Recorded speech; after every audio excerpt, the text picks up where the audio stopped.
ताल ठोक के देख रहे हैं आप। धर्म संसद के फैसले और सनातन मंदिरों से साईं की मूर्तियां हटाने को लेकर साईं भक्त काफी नाराज हैं। भक्तों की दलील है कि साईं को धर्म के चश्मे से देखना गलत है और मंदिर से मूर्तियां बिल्कुल हटनी नहीं चाहिए, नहीं तो ये हिंदू धर्म का हमारे साईं बाबा ने हिंदू धर्म में कभी ये नहीं कहा मुसलमानों के लिए, हिंदुओं के लिए, किसी भी जाति के लिए कि मैं भगवान हूँ या मैं ईश्वर हूँ। बाबा ने ये कहा मैं ईश्वर अल्लाह का फकीर हूँ। और जो कुछ कह रहे हैं शंकराचार्य गुरु होते भी उन्होंने अपनी महिमा को घटाया है और अपने उन्होंने बेइज्जती करा रहे हैं। मंदिर से कोई मंदिर नहीं हटा, मूर्तियां हटाई नहीं जानी चाहिए। बिल्कुल नहीं ठीक है। हमारा आराध्य जो हमें छूट है, हम अपने आराध्य किसी को भी आराध्य मान सकते हैं। साईं बाबा को हम अपना आराध्य मानते हैं तो उनकी मूर्तियां हटाना मतलब हमारा अपमान है।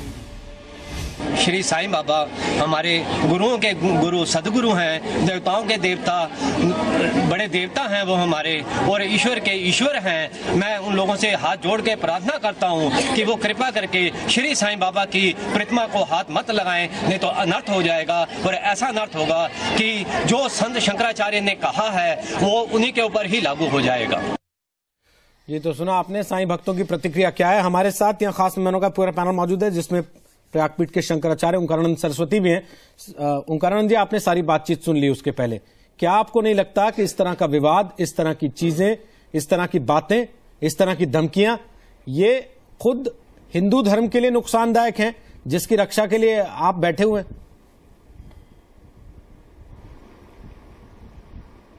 रोहित जी, ये बहुत ही कहीं ना कहीं संकटपूर्ण स्थिति है कि हिंदू दो विभागों में या दो व्यवहारों में अपने आप को विचारों में बांट रहा है।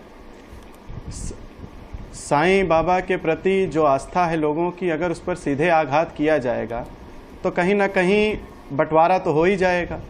हमें इस विषय को कहीं ना कहीं बहुत शांतिपूर्ण तरीके से और साईं भक्तों को बैठाल करके अपने सनातन परंपरा को उन्हें शिक्षा देना पड़ेगा, समझाना पड़ेगा, उनसे चर्चा करनी पड़ेगी। हमारे देवी देवताओं की जो प्रामाणिकता है शास्त्र वेद पुराण के अंतर्गत, उसको कहीं ना कहीं पुनः बहुत ज़्यादा ऊंचे शिखर तक जागृत करना पड़ेगा। इसमें हम संतों को बहुत जुट करके, एकजुट हो करके कहीं ना कहीं इस व्यवहार से परिवर्तन तो कराया जा सकता है कि उन लोगों में ये आस्था जो सनातन से छूट करके कहीं अन्यत्र हो रही है वो उधर ना हो करके फिर सनातन में प्रवेश कर जाए। क्योंकि अगर आज साईं बाबा की बात है तो कल कहीं और कोई बाबा भी खड़े हो जाएंगे। हमारी भावना ये है कि सनातन का जो परंपरागत, जो धर्मयुक्त, जो पवित्र रूप में, निर्मल रूप में एक स्थापना की गई है, उसी स्थापना से लोग जुड़े रहें, उससे वंचित ना हो। वो साईं भक्त भी कहीं ना कहीं सनातनी हैं, उनको पुनः सनातनी करने का जो प्रयास होना चाहिए, हमें उसके लिए अधिक सोचना चाहिए, हमें उसके लिए प्रयास अधिक करना चाहिए। मार्तनपुरी जी, क्या आपको लगता है कि इसके पीछे कहीं ना कहीं कोई राजनीतिक साजिश हो सकती है? देखिए, इस देश में रोहित जी सांस भी ली जाती है तो राजनीति के बिना आज कुछ नहीं है। और दुर्भाग्य यह है कि धर्म का कार्य अनुशासन करना है, राजनीति का कार्य शासन करना है, लेकिन धर्म और राजनीति बहुत जगह एक होते दिखाई दे रहे हैं इतने वर्षों में।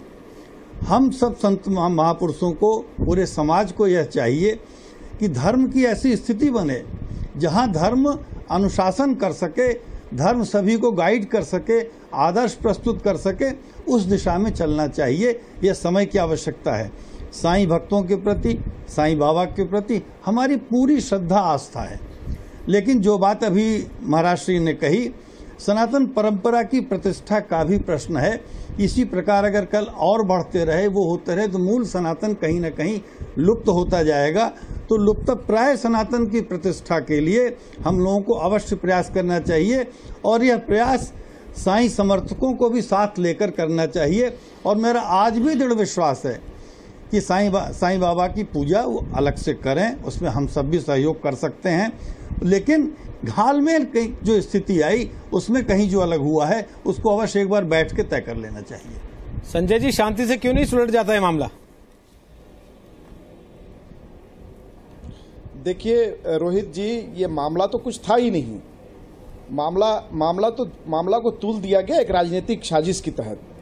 लेकिन मुझे तो आश्चर्य इस बात पे है कि इस देश में ये जो धर्मगुरु, तथाकथित धर्मगुरु बैठे हुए हैं, इतने बड़े बड़े उच्च पद पे आसीन हैं, ये अपने राजनीतिक फायदे के लिए क्या लोगों के मन स्थिति से ऐसे खेलेंगे और इस तरीके के वातावरण में अराजकता फैला देंगे? नहीं है, प्रतिष्ठित हैं, किस तरह से महामंडलेश्वर कर रहे हैं समाज को? तथाकथित शब्द मत प्रयोग करिए समाज को। हमारे भी महाराज आपके लिए हो सकता है, हमारे भी हम दोनों तथाकथित नहीं है। आप हमारी बात को सुने, आप भी हमारे आदरणीय हैं, लेकिन जिस तरह से राजनीतिक साजिश की तहत बिल्कुल सुन रहे हैं, कांग्रेसाचार्य ने लोगों की भावनाओं से खेलने का एक ठेका ले लिया इन धर्म गुरुओं ने, ये गलत है। सवाल साईं बाबा की है तो उस सवाल को सुलझाया जा सकता है, लेकिन भावनाओं के साथ किसी के खेल के आप इस तरह से पहले उसको साईं बाबा को मंदिरों में ले गए, एक व्यवसाय के तहत व्यवसायीकरण हो गया है, धर्म का व्यवसायीकरण कर दिया है, राजनीतिकरण कर दिया है। ये कैसा धर्म? शर्म आती है अपने आप को सनातनी कहने में। अरे बड़े दुख की बात है महाराज, अगर शर्म आती है सालों में, दूसरा धर्म अपना ले। अगर शर्म आती है सनातन धर्म के लाने से, धर्म को व्यवसायीकरण कर दिया है, राजनीतिकरण कर दिया। सबसे पहले तो आपके नाम ने किया, संजय साईनाथ बोलते हैं, तो चाहते हैं कि बढ़ जाए। सबसे पहले तो व्यवसायीकरण आपने अपने नाम के साथ कर लिया। ऐसे तांत्रिक चाहते हैं कि बढ़ जाए देश, लेकिन हम नहीं बटेंगे। देश नहीं बटेगा, सनातन धर्म कभी नहीं बटेगा। आप जैसे लोगों की रोजी रोटी पे वार हो गया, इसलिए आप लोगों को हम सनातनी है, साईं बाबा सनातनी है। साईं बाबा लिखा है साईं बाबा सनातनी है? किस ग्रंथ में लिखा है साईं बाबा सनातनी है? किस पुस्तक में लिखा है साईं बाबा सनातनी है? किस वेद में लिखा है साईं बाबा सनातनी है? आपके कहने से साईं सनातनी हो गए क्या? ऐसे तांत्रिकों को उखाड़ के फेंकिए। भंडारा करने के टाइम पे मस्जिद से मौलवी को बुला के फातिहा पढ़ाते थे, कैसे सनातनी है? मस्जिद में रहते थे, कैसे सनातनी है? गंगा का अपमान करते थे, कैसे सनातनी है? सरस्वती का अपमान करते थे, कैसे सनातनी है? मांस का प्रसाद बांटते थे, कैसे सनातनी है? चिलम पीते थे, कैसे सनातनी है? तुम लोगों ने देश को बेच दिया। न्याय दर्शन का अपमान करते थे, कैसे सनातनी है? तुम लोगों ने संजय जी, तुम लोगों ने धर्म को व्यवसाय बना दिया। संजय जी, तुम लोगों ने धर्म में, आप लोगों ने, विवेक जी, संजय जी, तुम लोगों ने संजय जी, आप कह रहे हैं देश को बेच दिया, वो कह रहे हैं कि आप साईं को बेच खा रहे हैं इतने बरसों से, तो ये लड़ाई कहीं तो रुकेगी ना, कि वो साईं की मूर्तियां उठाकर नदी में बहाते हैं पूरी तरह और से आप नारे लगाते हैं। संबंधित है। बोलिए शैलेश जी, जो ये लड़ाई हो रही है स्वरूपानंद सरस्वती जी को सिर्फ संजय जी शैलेश जी बोल रहे हैं, एक मिनट आप की बात रख रहे हैं शैलेश जी। सुनिए, आप मेरी बात सुनिए रोहित जी। इस देश में तिरुपति बालाजी का एक मंदिर है, वैष्णो देवी का एक मंदिर है, एक अजमेर में ख्वाजा गरीब नवाज की दरगाह है, एक शिरडी में साईं बाबा की मंदिर नहीं रह सकती क्या? सर साईं बाबा का मंदिर तो हर सेक्टर में अलग होता है ना, काबा में जा सकते हैं सर। संजय जी, ये साईं बाबा का विस्तारीकरण किया है, ऐसे पोंगा पंडितों ने व्यवसाय बना दिया। संजय जी, जहां से डिबेट शुरू हुआ था मैं वहीं लेकर जा रहा हूं। उन्होंने शुरू में ही कहा और हमेशा से कहते रहे कि शिरडी में साईं बाबा रहे, उनको कोई ऐतराज नहीं है, हर गली कूचे मोहल्ले चौराहे नुक्कड़ पेड़ के नीचे साईं बाबा ना विराजे। वो ये कह रहे हैं बनाया। ऐसे जो धर्म गुरु आपके बगल में बैठा है ना, पोंगा पंडित, विराट जैसे पोंगा पंडितों ने साईं बाबा को बेचा गली भाषा पे जरा ध्यान दें अपनी।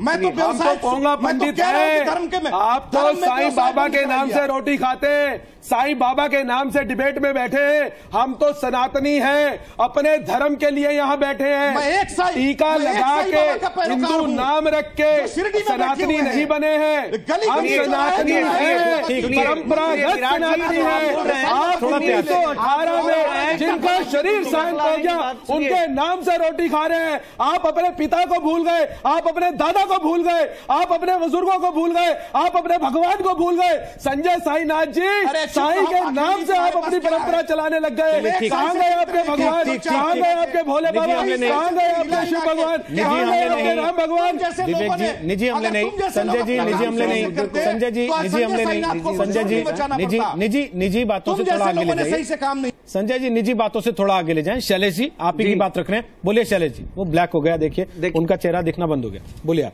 देखिए शंकराचार्य स्वरूपानंद सरस्वती जी ने जो देश में किया है वह पूरी तरह से उनका शुरुआत से आप देखिए, शुरू से प्रकरण देखिए, जो साईनाथ का, जो साईं बाबा को उन्होंने मुद्दा उठाया है, पूरी तरह से आर्थिकरण और राजनीतिकरण हुआ है। पूरी तरह से उनका दिमाग जा रहा है कि साईं बाबा के मंदिर के ट्रस्ट पर कितने पैसे आ रहे हैं, कितना चढ़ावा चढ़ रहा है, कितना सोना चढ़ रहा है। इन सब मुद्दों पर उनके ध्यान जा रहे हैं। ये जो बात आप शैलेंद्र जी बोल रहे हैं, उन्होंने 50 वर्षों से इस देश के लिए कुछ नहीं किया। शंकराचार्य जी देश में जो सबसे बड़ा पीठ है, होती है, शंकराचार्य उसके पीठाधीश्वर है, उनको पैसे की क्या आवश्यकता है? आपके पास कोई प्रमाण है तो प्रमाण दीजिए, उनको बातें मत कीजिए, बिना प्रमाण की बात मत कीजिए। बारी बारी आप अपनी बात रखिए, बोलिए। सिर्फ भगवान भगवान भगवान करने से पेट में भोजन नहीं मिलता। इस देश में नारी की भ्रूण हत्या हो रही है। शंकराचार्य स्वरूपानंद मुद्दा नारी की भ्रूण हत्या का नहीं है, मुद्दा यह है हमारे वेदों के साथ खिलवाड़ किया जा रहा है, हमारे धर्म के साथ खिलवाड़ किया जा रहा है। मुद्दा विषय यह है, भ्रूण हत्या को बीच में कहा लिया है। इकट्ठे ना बोलिए, सुनिए, साईं बाबा का मस्जिद नहीं कहा जाता, साईं मंदिर कहा जाता है। कहाँ लिखा है जाने वाले, वहाँ जाने वाले, अगर आप मंदिर बता दें तो मैं आज से साईं भक्त हो जाऊंगा और साईं के तरफ से मैं डिबेट करूंगा। ये साईं चरित्र है, 99 का संस्करण है, इसमें एक जगह भी नहीं लिखा साईं मंदिर, हर जगह लिखा है मस्जिद। मस्जिद में रहते थे और कहीं नहीं लिखा सब। वो आप साईं भक्त बोलते, वो लोग बोलते थे सबका मालिक है, इसमें कहीं नहीं लिखा सबका मालिक है। उन्होंने हमेशा बोला अल्लाह मालिक, अल्लाह मालिक, अल्लाह मालिक। आप इस पुस्तक में एक बार भी अगर बता देंगे तो मैं आज से ही साईं भक्त हो जाता हूँ। ठीक ठीक ठीक, शैलेश जी जल्दी से अपनी बात रखिए, ब्रेक पर जाना जल्दी। देखिए, जो भी मंदिर है साईं मंदिर कहा जाता है, वहाँ मस्जिद नहीं है, साईं गिरजाघर नहीं कहा जाता। और जो लोग भी जाते हैं सब सनातनी जाते हैं, सब भगवान कृष्ण को मानने वाले, राम को मानने वाले, साईं बाबा को भी मानते हैं, सब भ्रमित व्यक्ति साईं बाबा को भी मानते हैं। और साईं बाबा को मंदिरों से निकालने की जो साजिश रची जा रही है, वह देश में सनातन धर्म को, हिंदू धर्म को तोड़ने का काम किया जा रहा है। इससे हिंदू धर्म का बिखराव होगा और साथ में देश में जो अस्थिरता होगी, इसका सारा जिम्मेवार जो होंगे। आप धमकी दे रहे हैं? नहीं, धमकी की बात नहीं कर रहा हूं मैं। साईं मंदिर में जाते हैं लोग, जाने के बाद लोग शराब छोड़ते हैं, मांस मछली छोड़ते हैं, साईं बाबा के लोग पूजा करते हैं, आस्था रखते हैं, और आस्था से खिलवाड़ किया जा रहा है। इस देश में बार बार आस्था से खिलवाड़ मेरी आस्था चोरी करने में है तो कानून मुझे सजा नहीं देगा।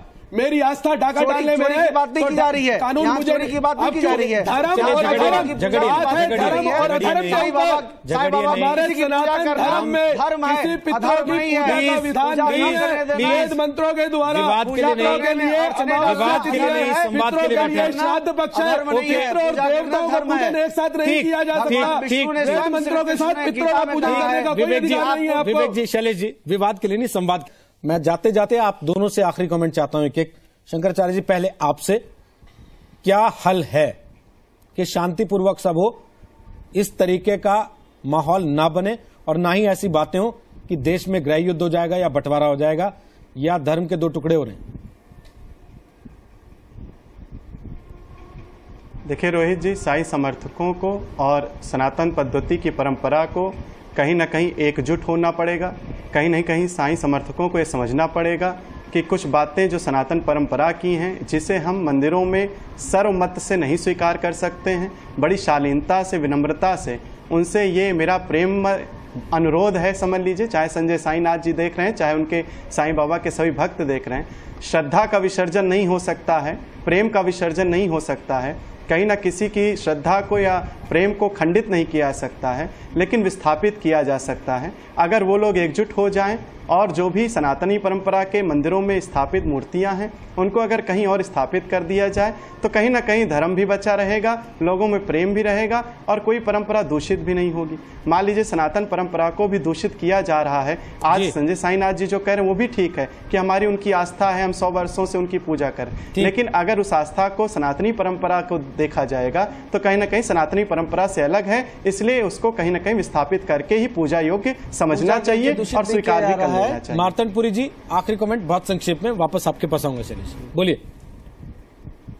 देखिए, बहुत संक्षेप में यह है कि 100 साल की आस्था के लिए सनातन परंपरा की आस्था को खंडित नहीं किया जा सकता।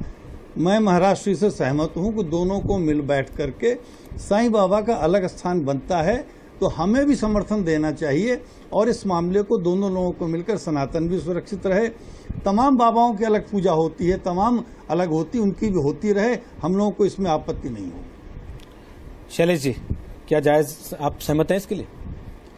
देखिए, महाराज श्री जो बोल रहे हैं साईं बाबा के जो भक्त हैं वह साईं बाबा की जैसे पूजा जिस पद्धति से करते आ रहे हैं वह करते रहें और करते रहेंगे। जो अपने हृदय में बसा लिया है उसे कोई नहीं निकाल सकता। मंदिरों से भले ही लोग निकाल सकते हैं लेकिन हृदय से नहीं निकाल सकते। इसलिए साईं बाबा की जहां पूजा होती आ रही है वहां होती रहेगी, और जब स्थिति यहां से हटाने की बात होती है उसमें साईं भक्त जो है वह अंतर्द्वंद की स्थिति करते हैं, और देश में एक तरह से आपस में हिंदू धर्म लड़ने का काम होगा। यह काम नहीं शंकराचार्य जी को करने देना चाहिए। शंकराचार्य जी को इस पर अवरोध करके और बातों को समझाना चाहिए और संभालना चाहिए। विवेक जी, समय खत्म हो गया, आपसे कमेंट नहीं ले पाऊंगा, माफी चाहता हूँ। बहुत बहुत शुक्रिया आप चारों लोगों का आज इस शो का हिस्सा बनने के लिए। ताल ठोक के आप देख रहे थे। एक छोटा सा ब्रेक ले रहे हैं इस उम्मीद के साथ कि विवाद बहुत ज्यादा आगे नहीं जाएगा। कहीं ना कहीं धर्मगुरु बीच में रोककर इसका हल निकालेंगे और शांतिपूर्वक इसे सुलझाएंगे।